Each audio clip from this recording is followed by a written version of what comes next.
Welcome to the Inspiration Contagion podcast, where we spread inspiration one story at a time. I am your host, Holly Jean Jackson. Each episode spotlights and interviews one transformational leader, their stories, and their advice for how you too can lead yourself and others through inspiration. If you are a visionary seeking to uplevel your leadership skills, then this is the podcast for you. I invite you today to spread inspiration like a contagion. Welcome to the Inspiration Contagion movement. Welcome to episode 48 of the Inspiration Contagion podcast. This week's episode is also being recorded for video, so if you'd prefer to watch, please check out the show notes for the YouTube link. This week's guest is Angel Ribo. Angel is known as the CEO confidant. He is an influencer, international TV host, public speaker, CEO consultant, board member, and philanthropist. In the last 21 years, Angel has empowered more than 1,500 CEOs in 33 different countries. He was born near Barcelona and has lived in 8 countries and speaks 5 languages. Established entrepreneurs and corporate CEOs hire Angel to bridge the gap globally for expansion and exposure. Angel sits on the board of the Evolutionary Business Council, an organization with more than 350 global transformational leaders, with a combined reach of well over 600 million people. Angel is based in Texas, and in early 2017, he launched his international foundation, Wisdom for Kids. And he has helped more than 1,000 underprivileged kids in Latin America become entrepreneurs using their local resources. With that, welcome, Angel. Thank you. Thank you very much for having me in your show. I love number 48. It's a great number. It is a good number. And I feel like your name is really appropriate. That's amazing, the incredible impact you've had, especially in children's lives. So thank you. You're like, they're Angel. That's incredible. Thank you. I have to say that probably my 3 kids have been a great school for me. Really, being really honest, I have a 20, a 12, and a 10, and they have really been, and they continue to be a great school for me. But thank you. Obviously, thank you very much for having me, for your nice words, and to everybody who's listening to us today, Holly. Yeah, absolutely. And I was hoping you could just tell our listeners a little bit more about who you are and your background. Thank you. Yes, I think you've described very well what I do, so I'm going to say something different with your permission. So I consider myself someone who is here really to connect the unconnected. I think that there's a lot of people that have lost their connection, socially speaking, and I think that probably for the last, right now it's January. I think I know that this is going to air in March, so it's going to be probably now March when you listen to this. But it's been over a year already that a lot of people really think that believe that they have lost the connection. They have lost the connection to friends, to themselves, to some relatives, to a lot of different people. So I consider myself a connector of the unconnected. That's why exposure has been always for me very important, not for the sake of, a lot of people know who I am. No, just because of what I do. And I think that your exposure is only as good as what you do with it. I always, thrive, and obviously this is a great place to be, Holly, thank you, to increase my exposure. But, as far as I'm able to use that exposure to connect the unconnected. So that's why, someone who had worked for so many large corporations, who helping them to accelerate the growth of their businesses, reaching out to all this, the top layer of those companies, and being able to connect them, my experience and my entrepreneurship, humbly, my entrepreneurship skills to help the most underprivileged. That's been a blessing. And why Latin America? Because I lived in Latin America for 10 years and I worked there for almost 15 years.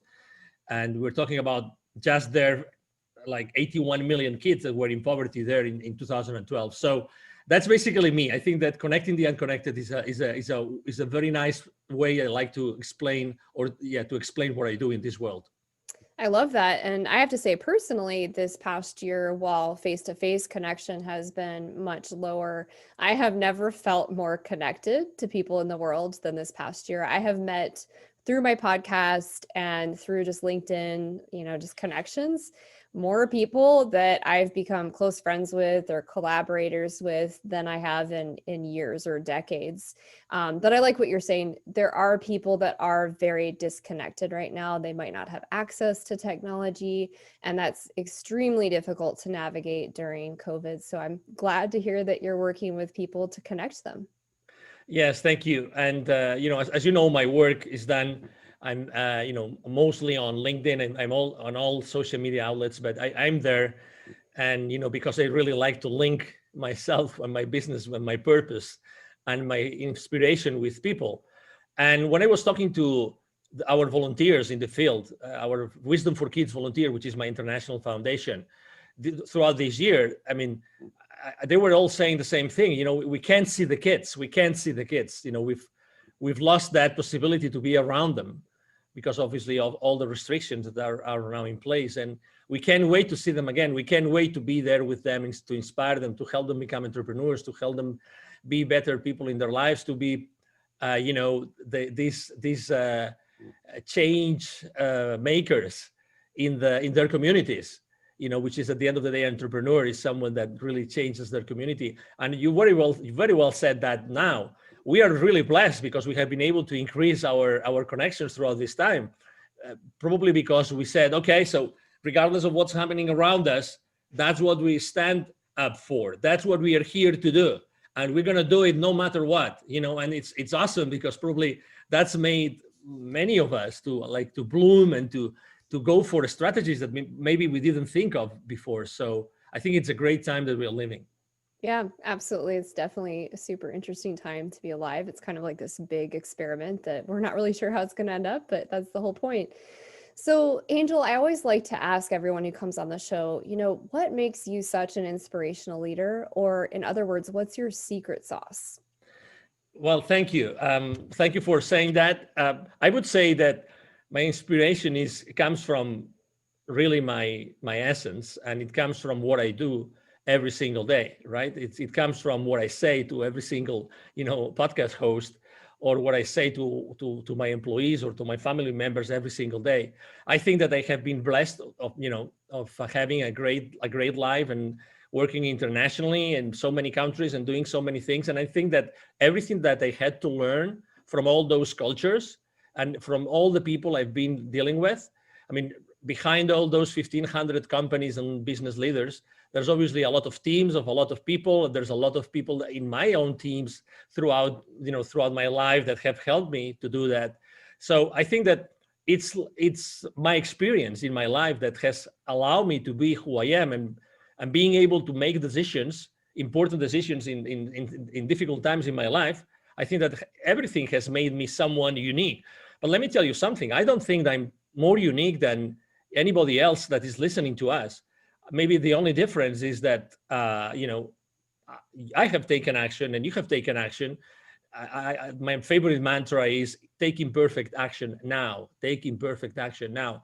I think that the people listening to us right now, they already have inside of them that unique experience. They have had this unique life. They have done those unique things.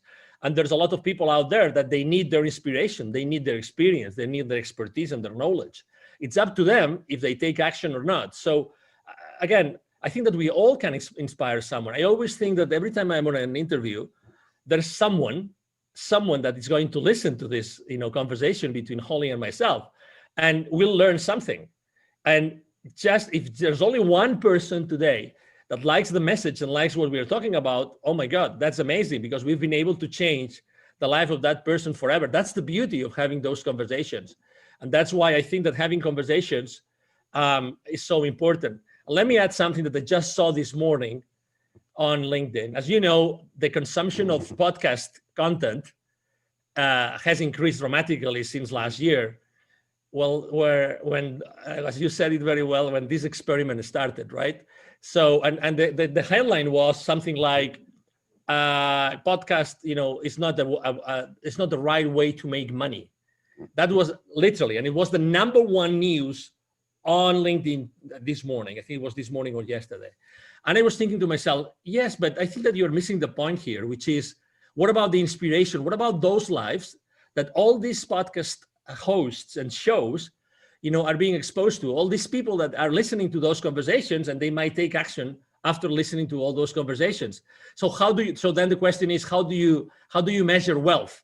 And I think that if we are able to contribute all of our, all the millions of guests and hosts in all the, podcast shows in the world, if we're able to contribute to changing this world somehow, oh my God, how much wealth it is, and it is going to be generated.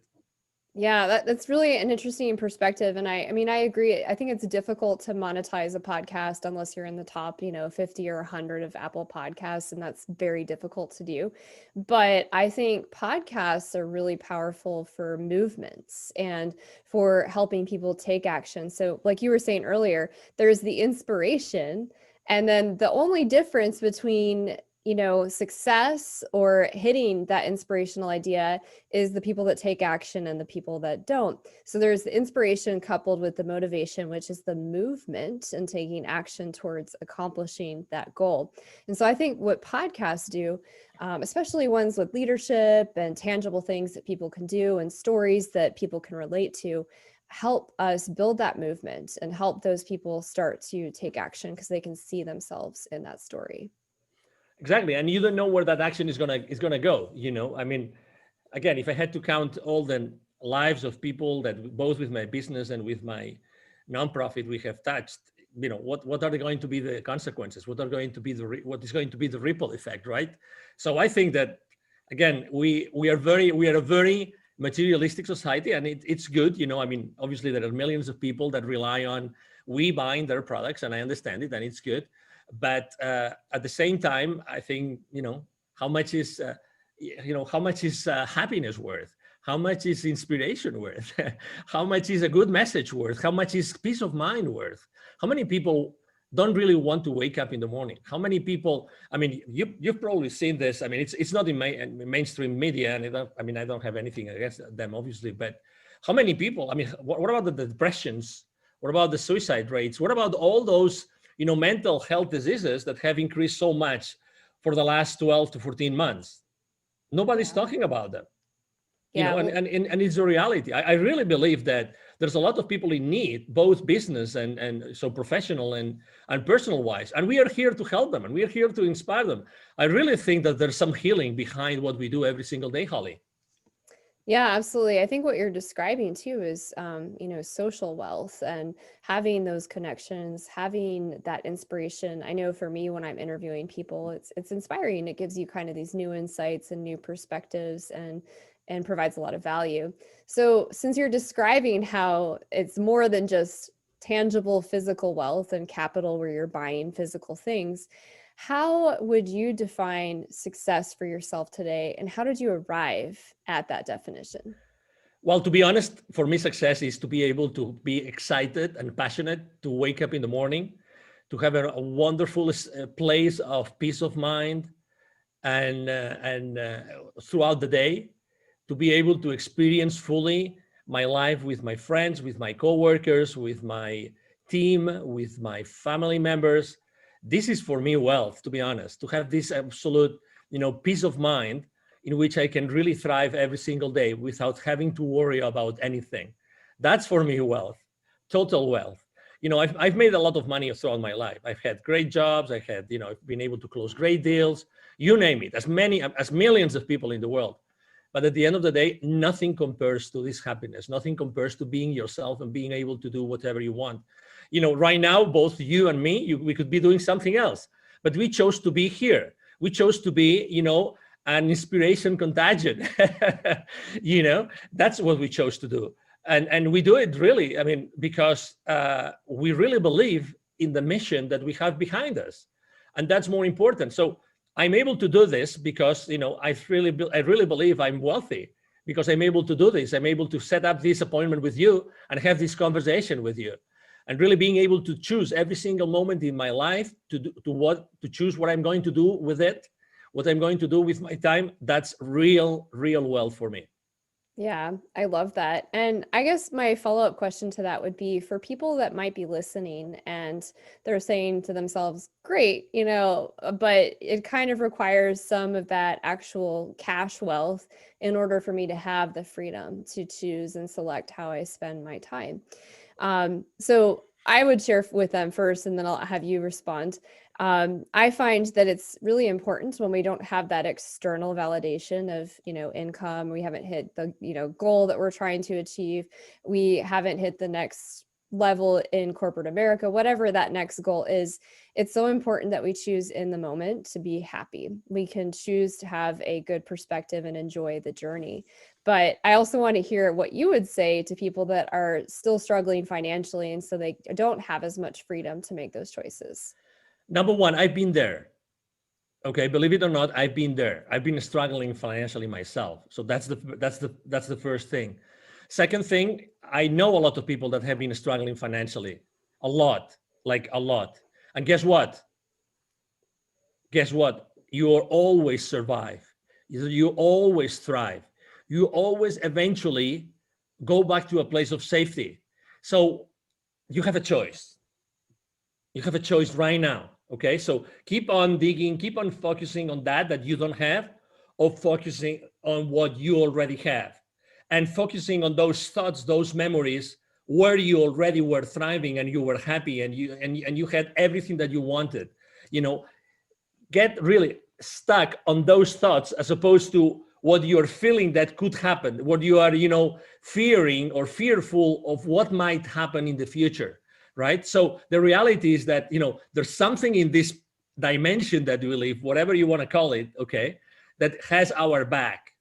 It's a reality, regardless of what we're going through right now. We will eventually thrive, we will eventually succeed, we will eventually be in the right place. So instead of thinking that the worst is going to happen and you're going to lose your house and you will have to move out and you will lose your vehicles and you name it, why don't you think that everything is going to be all right? And everything is going to be all right because you've already been in many, many, many different instances in your life in which you're going to be all right.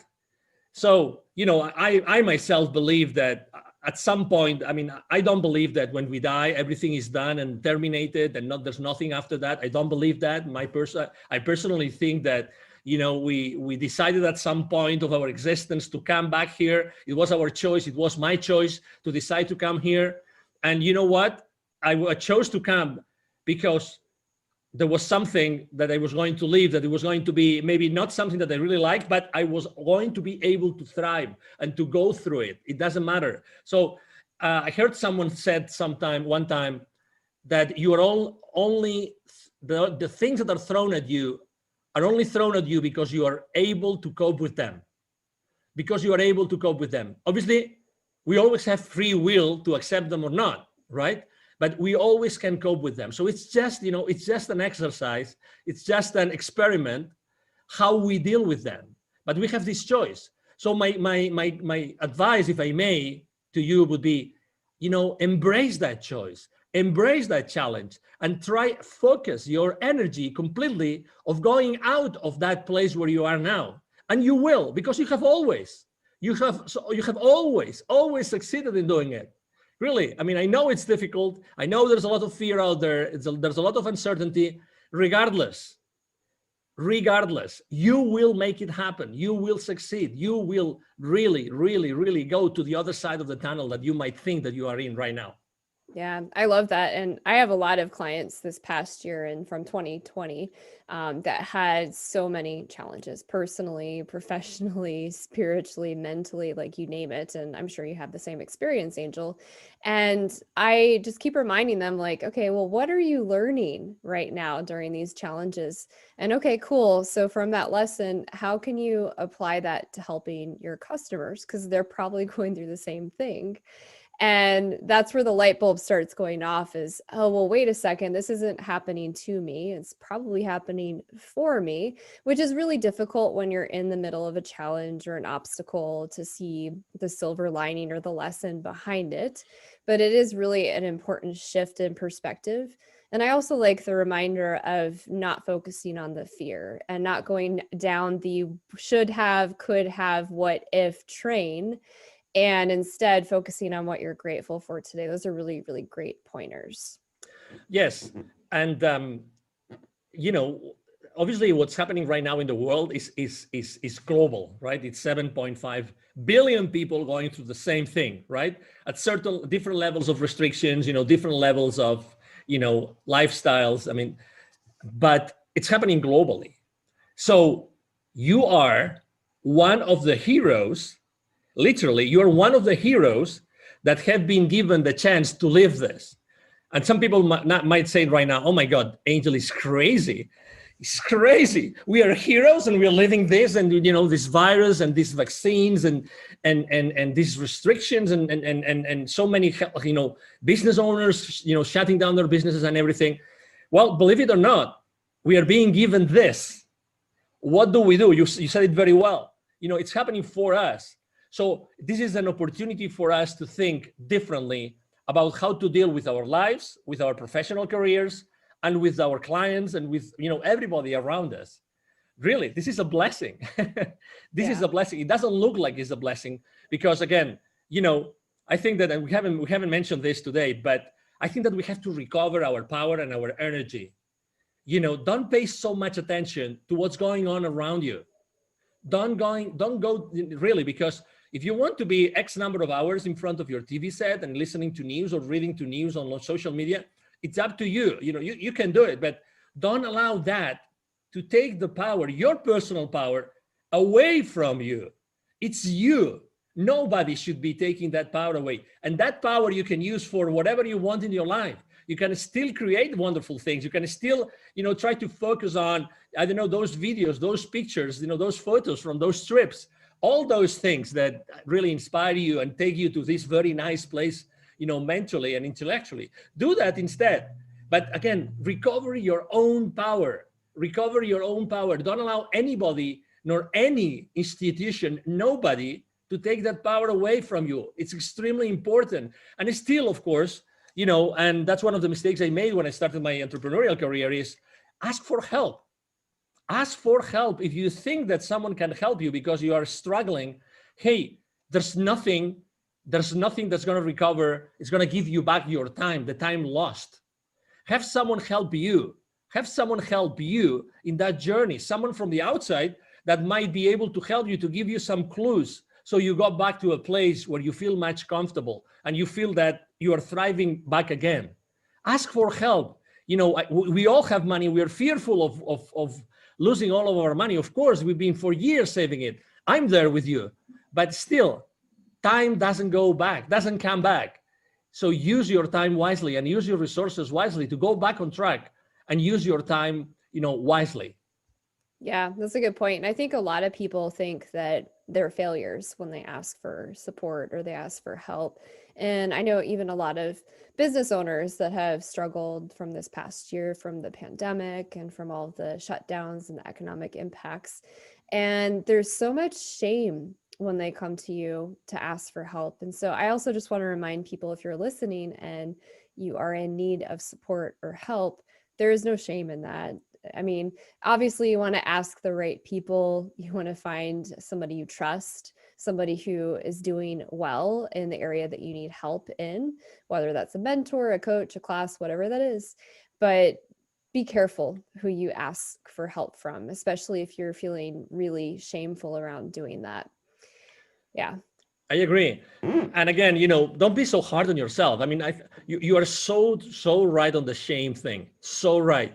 But guess what? I think that since the very beginning, in when we are kids, I think that guilt plays a key role. And, we're always told, don't do this, don't do that, don't do this, don't do that. So we are more like guilty for things than being praised for things that we do right. Unfortunately, it is what it is, just because our parents, just to say something, obviously I love to death my parents, but they want you to survive, right? They want you to be a kid that's going to make it to youth and to adulthood. I mean, I understand that, but in order to protect us, very often we are, negatively influenced, and for the good, for the good of us. But the point I'm trying to make is, the other day there was someone that was analyzing manipulation in advertising and media. And he ran a survey, and when he got basically the results of the survey, guilt was the number one instrument being used by advertisers and media to get their messages across. Again, I'm not judging anybody. I'm just saying what the people that reacted to that survey showed in the results of the survey. So it works. It works. So it works that, we fully understand that you might feel like this asking for help. But again, think about your life in terms of time, and time is the most valuable and precious resource that you have and you will always have. Yeah. Yeah. And your health is equally important. And, if you're not taking care of yourself and your health, then your time is even more limited. Mm-hmm. So I would advise you to invest wisely your time, resources, and health during this next 6 months to a year. So I also wanted to ask you, you've kind of shared a lot of inspiring stories, but is there a particular story of inspiration that you're known for? Well, I have had in my life probably like two very deep, spiritual experiences that have made me make dramatic changes in my life, right? One was after reading a book which is called The Celestine Prophecy by James Redfield. I love the cells. I feel the same way. That changed my life forever. It's amazing. Yeah. So what I was really having chills right now when you were saying this, I'm just having chills again. So when I was reading that book, I said, oh my God, I should have read this book like when I was in elementary school. That's me. I mean, that's how I perceive the world. That's what really everything is about in this, whatever it is that we live in. So I remember I was living in the UK at that time, and they gave me this book.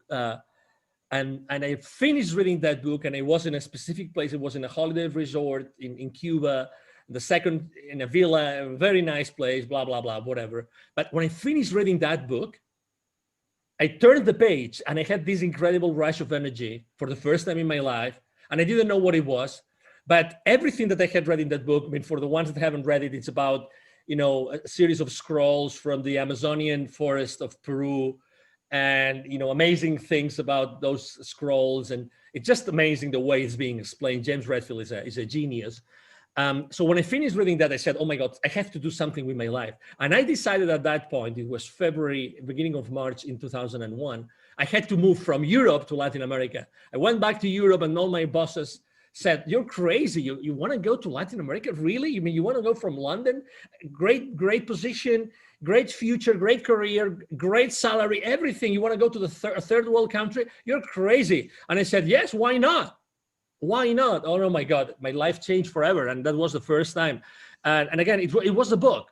So again, books is something that I think that we have forgotten. Now that everybody,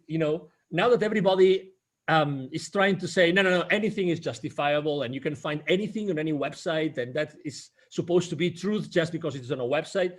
Go back to the books. Go back to reading books. Go back to be reading like hardcover books, hard printed books, because they're going to inspire you. There's millions and millions of amazing books that can change your life. Again, looking for inspiration, which this show is about, Holly.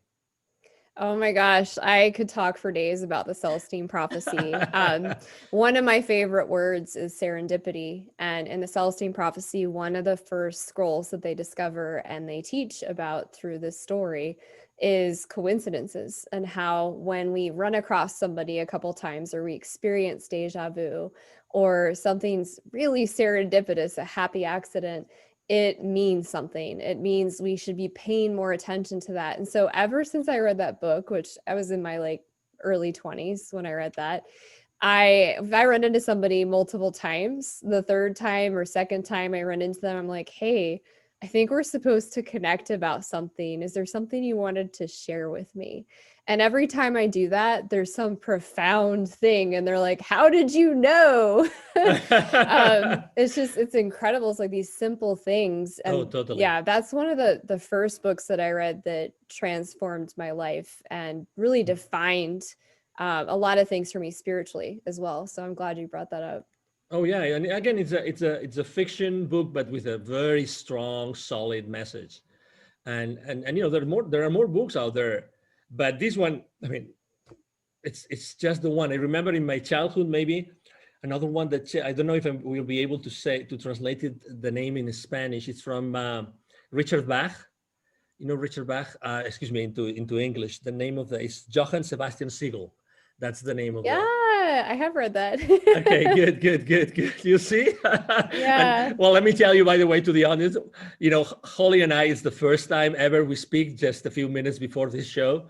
So no wonder why we had to do this show together, right, Holly? Yeah, no, there's a lot of serendipity. I feel like we could probably have like a whole podcast just on books to read, but anyways, I digress. Yeah, that's another nice book. I mean, different obviously, but I mean, if I had to recommend one only book to anybody, it would be The Celestine Prophecy by James Redfield. Yeah, that's my top recommendation too. The interesting thing about it is sometimes something that is fictional, and I'm putting that on in air quotes for those of you that are listening, rings so true. Like the message behind it, you just cannot argue. And that might sound crazy to some people, but I don't know. There's just certain messages that I think they reach us at the core, at the energetic level, and we just know that they're true, and it transforms our life in some way. So that's pretty exciting. Yes. That's an inspiring story. So you identified as a storyteller leader, and I wanted to ask, do you believe that using stories to inspire and lead is important? I think it is, because if you basically bring up something which has happened around you, which is a reality and which involves other people, which involves, and other places, other circumstances. And I think that with everything that's going on in the world, another important aspect of our lives that I think we had terribly forgotten was to go back to our elders, was to go back to the grandparents, to the great grandparents, and ask them for advice. Really, when there's a lot of, as you know, there's a lot of civilizations and cultures that they still not only value a lot what they have to say, but they also make it a purpose, like to daily or weekly sit around them, be with them, and listen to them, not to put them in nursing homes or hospices and have them there until they die. No. Like be next to them to listen to stories. And that's the point I wanted to make. I remember in Spain, my family is originally from a place called north of Spain, close to the French border. And I remember when I was going to visit my grandparent, we're originally from a place in the country in the north of Spain, and he would always tell me stories. And I remember the story of his father going to a Benedictine monastery to learn. So he would literally walk and try to, by any means of transportation in the 1800s, go from this countryside area in the north of Spain to this Benedictine monastery just to learn certain things. Then he would tell me also the stories about, this other member of the family that actually in the 1890 something, he actually went from Spain to Cuba to try to rescue Cuba from the attack of the Americans. So this war between Spain and the US in the last part of the 19th century. So all those things, how can you not? I mean, I'm still remembering them. I remember them, and I think my grandfather died in 1980 something, 85 or 86. So I still remember those stories. And those stories are stories that doing something unconventional, doing something like I just wanted to do it because I thought that that would give me an additional knowledge, an additional edge, an additional wisdom that I needed in my life. Instead of being there comfortable in that area, they decided to go to these two different places in the world to achieve different goals. So the stories are powerful. Stories are powerful because you don't know what the story is going to end up. I have a great friend who has an incredible business. What she does is actually she gives different people the first statement, the first few words, and she's asking them to write a whole chapter with that initial sentence. So she just gives these people the initial sentence, and they have to finish the sentence, making up a story. They can talk about anything in 2,000 words, just with the first few words. everybody explains a completely different story. Everybody. And then what she does, she's already working on this. She's already working on his first book. She publishes the book. So that's the power of 20 plus people that from the very first idea they got inspired to come up with an incredible story, fictitious or reality, that it's going to inspire their readers. And again, we have to go back to stories. Yeah. It's something that we are so much missing.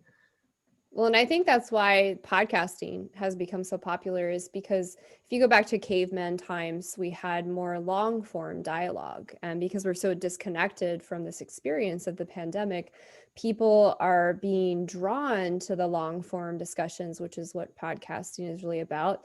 And like you just mentioned too, books are just always inspiring. There's so much wisdom. I'm actually reading like 8 books right now because Cool. like they're kind of slow reads and they're in different aspects of my life. And so I'll like absorb one chapter in one area. And then the next time, like, oh, I need to read on this. But books are so powerful, and they're powerful because they have stories and they teach us wisdom and they help us continue to grow as students in life. So I think that's why podcasting and books are hopefully making a comeback, is because we're missing that long form story element where we can connect to each other and rebuild that community element. I totally agree. And I think that regardless of what our purpose in life is, or even if we don't know what our purpose in life is, I think that we play a role in the community. Even if we live in a small neighborhood and we don't have that much contact with our neighbors, we are part of the community, and we choose every day what we do as far as the community goes. It's our decision. And if you want to take action and you want to do something and you want to start an initiative, just go and do it. Don't wait for anybody to give you social approval. Just do whatever you think is right. Because again, I really believe that there's a lot of people in need right now, and many people we don't know that they are in need. There's a lot of people in need. So it's the perfect time to be contagious, not only with inspiration, but also with generosity. So just, and as you know, we have so many material things that we probably don't use, and we could give someone just to make them happy. Honestly, simple things can do so much to change our communities. And again, when I go to Latin America with my kids, I see that all the time. A simple small book of 20 pages, a tale, in English, it's just an amazing, community changer. Just because it inspires someone, because it allows them to see the English. I can learn some basic English, words and lessons and expressions, and that can help me, make me understand something that is written in another book or magazine, or I hear in the news, whatever that is. So again, there's so many things that we can do today. Yeah, there's a beautiful story about, I think it's a nonprofit. This is a book that I read a long time ago about pencils of promise. And so this young gentleman traveled the world and he started handing out pencils to people in impoverished areas. And these children were just so overcome by having a pencil, because it opened their world up, because they didn't have the ability to write anything. So simple things like that. But even further than the physical things you can give, for people that are listening and you've figured out a solution to something. So you've navigated a divorce, you've learned how to balance a budget, whatever that is, whatever your superhero power is, whatever your idea is, you not taking action on that is actually not helping probably hundreds to thousands of people around you. So instead of letting fear run your, agenda and not taking action because you're afraid you'll fail, think about all the people you could be helping transform their lives. Exactly. And it's your decision. I remember one of the questions I asked myself before creating Wisdom for Kids was, if it's not me, who's going to do it? Who's going to be connecting this, underprivileged 81 million kids to the people that are totally connected and are part of the economy, and they are not? Who is going to do it? Who can do something about it? And the response was, well, probably me. So why not? Why not? Why not doing it now? So, that really helped me a lot. The why not is is an expression I use a lot. So I think I like it a lot. Well, and after the podcast, you'll have to remind me because I have some goals around a nonprofit for children. And I know a few other people I've interviewed on the Awesome. podcast and met that are doing different things around nonprofits for children. So I think we should probably Awesome. connect on that separately. Absolutely. Another question I wanted to ask you is how do you mentor and teach and lead through stories? Can you share a couple examples? Yes. So obviously I like to conduct myself with the people I serve through questions. I think questions are very powerful. I think questions allow you to put yourself and to put the people around you in a different place in their mind. I think that perception is reality, regardless of my efforts to change Holly's perception about something. Your perception is your reality, and my perception is my reality. And it's the same thing with my mentees, my coachees, and the people I help with my consulting. So I like to ask questions. And I think that most of the answers are inside of them, but I ask questions. So whenever I'm asking questions, and there's something that they say or they refer to that gives me the possibility to use one of the questions, one of the stories, one of the things I've lived in my life, then I use it as a part of the reality that already existed, that was already created, that was related to what that person wants to do or wished that he or she was doing today. So I think that, thank God I've been given the possibility to be able to make those connections while I'm talking to people. It's like when we are having this conversation, there's many different styles of podcast hosts, right? You have this tremendous ability to connect a lot of many different things and to connect it with your own experience and your own practice and everything. That's something that you do wisely and fast, right? So I'm sure that you do the same thing in your practice, and that's why you have so many clients. So I think that this is an ability that not everybody has, but we have to consistently ask questions so we actually go inside that person and we really get to know that person genuinely in order to be able to help them. And it's not always, we don't always succeed. I'm sure that you have also, failures. You have failed with some clients. I have miserably failed with some clients as well. But, that was a very important learning lesson for me. And what did I do? I learned from that lesson and I made sure that that wouldn't happen again, obviously.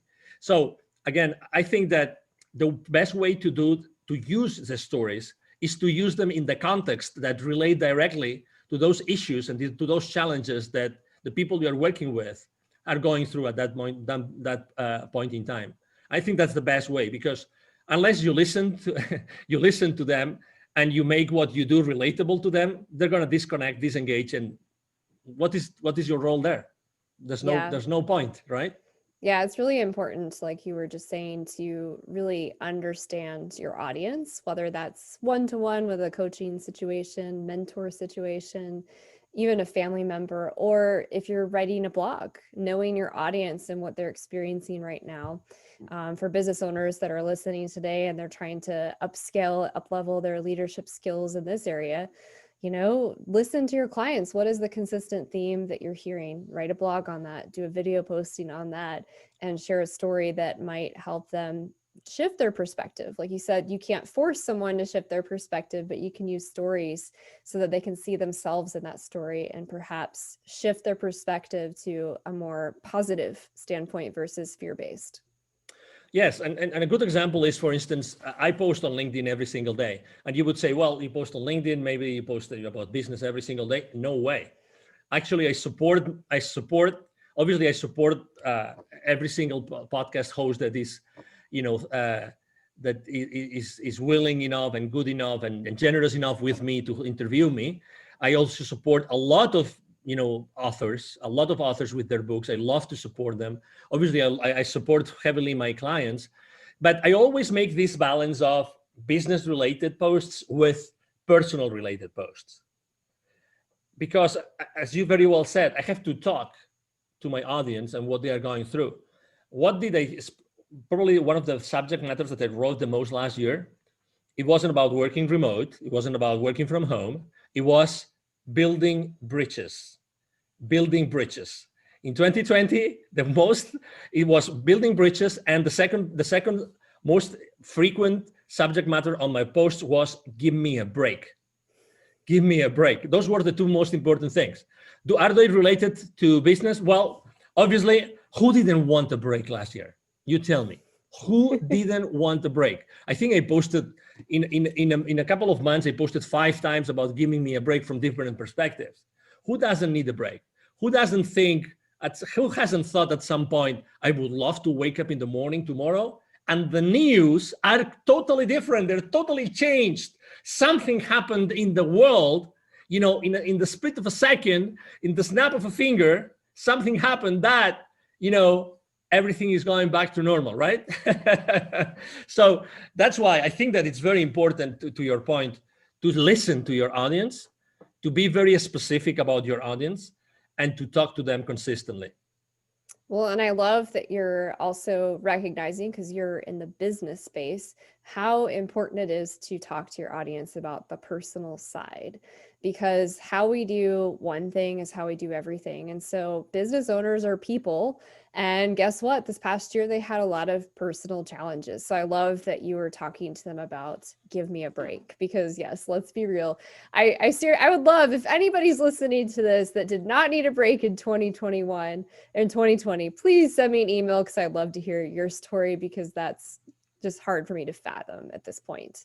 I found myself last year needing a lot of breaks, and it wasn't that I wasn't doing a lot. In fact, I felt like I was doing more to be of service to people that needed things, and they were free.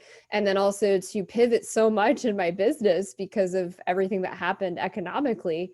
And that's exhausting. So it's really, really important, if you're listening and you're feeling burnt out, take a break. Take an hour vacation, a 1-day vacation, a weekend where you unplug and stop obsessing about what's wrong in your business, what's not going right, and just be with your family and be grateful. I guarantee when you come back, you're going to have new ideas and probably a lot more energy to tackle the problem. Yes, we all need a break. The ones that haven't had a break yet, we all need a break. Take a break. The world will carry on without you. So, again, don't worry about the future and again, going back to the beginning of the conversation, right? So you choose what you do with your mind and where you focus your energy. You choose to do that. And I hope that, you had a little bit more of inspiration to probably look at somewhere else and focus your energy on doing something else. It's really your choice, even though it looks that it's not sometimes. Yeah. And to really bring that home for people, I'm curious, is there an example from this past year working with a client, you don't have to share names or specifics, of how you mentored them through almost getting to a breakdown and taking a break?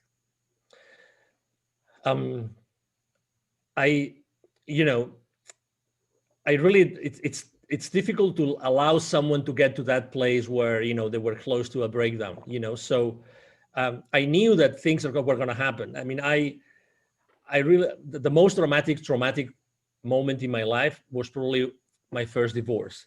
So I could teach probably someone how to go over a divorce from a male's perspective. Okay. Because again, everybody has their own story, but this is important for me, because I think that when there is a loss of any kind, and last year I think that loss is a good example. Loss of all your habits, loss of all the things you used to do, the places you used to visit, the people you used to visit, everything. I think that knowing about the different stages that you go through to get acquainted with a loss, actually, I think that helped me a lot. So that's why when I saw this happening, and it's not the first economic crisis that I was going through. I lived very intensely 2001 and 2008, 2009, very intensely. So from a business perspective, I was already doing things that I knew that I had to do in order to overcome this for my clients. And I think that one important thing that I rediscovered with my clients this year was to have these tough conversations. That's something that I learned from someone, which is called the secret contract. So I believe that we all have something called secret contracts. Which is that you expect from people, and you expect from everybody who is related to you at some point, you expect from them specific things. but they also expect from you specific things. And those conversations have never happened. So you expect things from your partner, from your kids, from your parents, from your friends, from your business partners, from your clients, and the same thing the other way around. But guess what?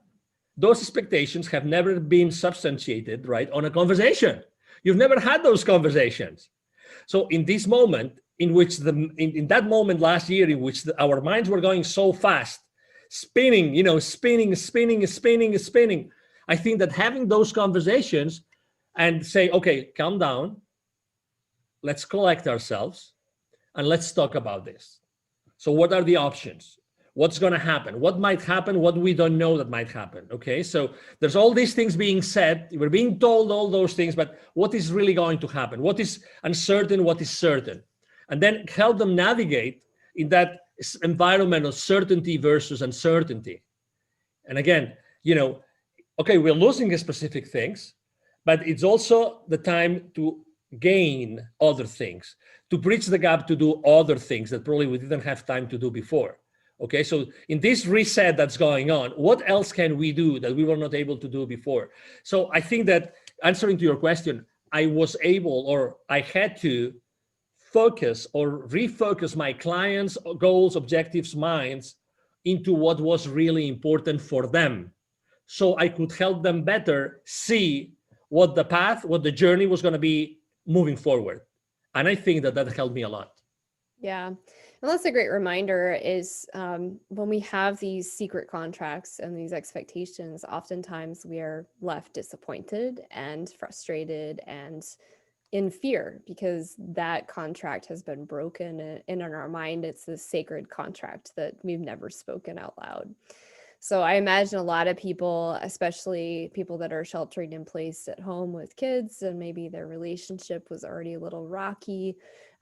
This is making those difficult conversations come to the surface faster. I think it's the same thing with business owners that had to pivot a lot to try to survive, or maybe they didn't make it. So yeah, a lot of those difficult conversations are happening, but like you were kind of alluding to, that's also allowing people to see what's most important, which is really great and really insightful so that they can realign their life and their business and where they're headed in this year. Absolutely. Yeah. Yeah, I agree. And again, it's our choice. It's our choice to decide what we want to do. We have, honestly, I think that we have an incredible, ahead of us, an incredible time to do incredible things, to pivot, as you said, to reinvent ourselves, to decide what we want to do with our lives. That was a good opportunity for us to decide what we wanted to do, and keep on helping, keep on doing things for the rest of the world, keep on giving back, and it's gonna come back to you. So I don't know. I mean, I like to see the life, from a positive perspective, and I think that we all have this incredible power inside of us, and we can be inspiring everybody every day. Absolutely. Well, this has been great. We're actually going to move on to the lightning round of questions. I am pretty sure I know the answer to your first question. What's your favorite book? Yeah, it's The Celestine Prophecy by James Redfield. Thank you. Excellent. What networking or community group do you love the most? Well, I like very much the Evolutionary Business Council, the one that you mentioned originally, because it's a group of transformational leaders, and we actually have a huge outreach to reach the world, to change the way that the world is doing business today. Excellent. What's the best piece of advice you could share with others today? Take imperfect action now. Excellent. And if you could share one message with the entire world, what would that be? You are an incredible human being, and with an unstoppable, capacity to change the world. Just you inside of you right now. So just please be aware of this and take action, whatever it is. Take an action, even if it's a small, to start, living the rest of your life today. Love that. And what's the legacy you wish to leave behind? Well, a series of examples of, how can we live this world? How can we actually take action in this world every single day and use that energy that we were given when we were born to do good things? As if I'm able to live, good examples of good people that are doing good in their businesses and in their lives, in the millions, I think that will be a very nice legacy. I love that. All right, so Angel, this has been great. Angel's been really generous. He's offering a free gift to our listeners.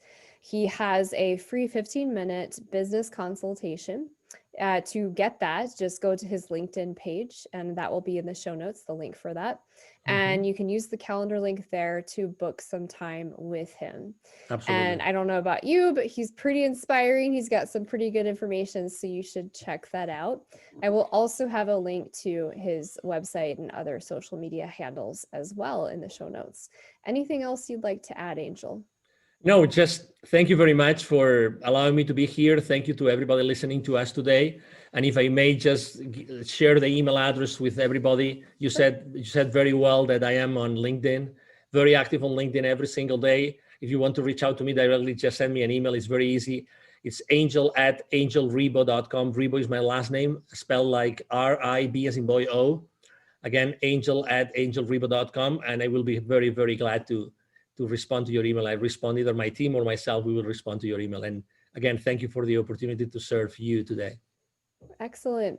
Thank you so much, Angel. This has been a wonderful interview. You bet. Thank you. Thank you. So how can Inspiration Contagion help you today? There are 3 ways. Number 1, make sure you subscribe to the podcast on the podcast listener of your choice so that you get newly released weekly interviews with transformational leaders from all around the world.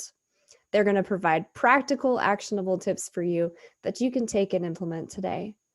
Number 2, if you have a burning problem or you're having some challenges, but you're not really sure where to start, so go ahead and visit hollyjeanjackson.com/events and find an event online that suits your needs so you can begin exploring and learning more today.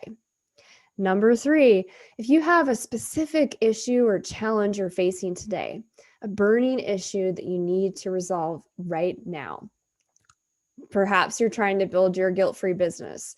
Perhaps you're trying to build an online product, or you're facing some challenges with technology in your business.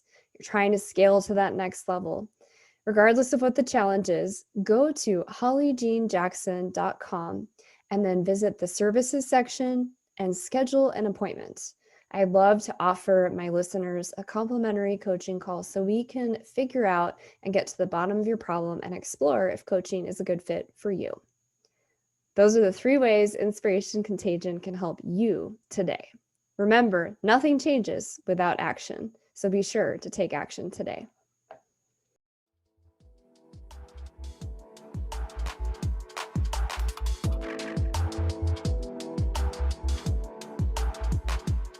Thank you for joining the show today. I hope you were inspired. More importantly, I hope you take action. What is one thing you can do in this moment that will inspire someone? Without action, nothing changes. Be the change you wish to see in the world. If this show truly inspired you, we ask that you share it through your network. Help us spread the light and inspiration in the world. I look forward to seeing you here next week.